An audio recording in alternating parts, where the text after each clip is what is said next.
The season was built around the guest appearance of former PYP principal hornist Roger Kaza, who's currently the principal horn player of the St. Louis Symphony.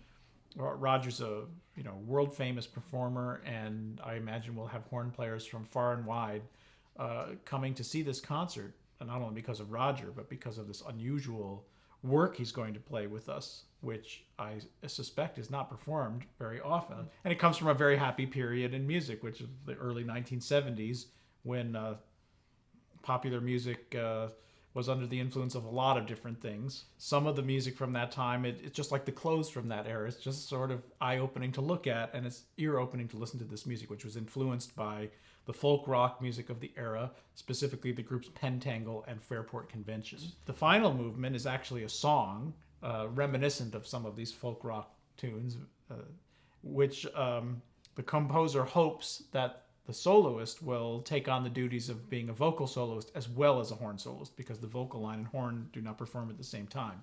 And Rogers agreed to accept this challenge as well. This is really a once in a concert-going career opportunity to hear this work, and you just absolutely should not miss it. And of course, Roger grew up in that time, so what a perfect soloist to play this piece. It's just great. The first movement is Clouds, which is something I did not know until into the rehearsal process of learning them, and then it made perfect sense. This slow music with very little motion in it, but with such infinite color and expressiveness, is just like slowly moving clouds across a very quiet sky. And then Fêtes is really, it's like a Roman parade. It's lots of swirling colors, and then things stop, and an army is marching in the distance, and it gets closer and closer and closer, and then overwhelming with the power of the sound, and then it slowly fades away to nothing. This is Berlioz's most famous orchestral composition. It has to do with music from an opera he wrote called Benvenuto Cellini.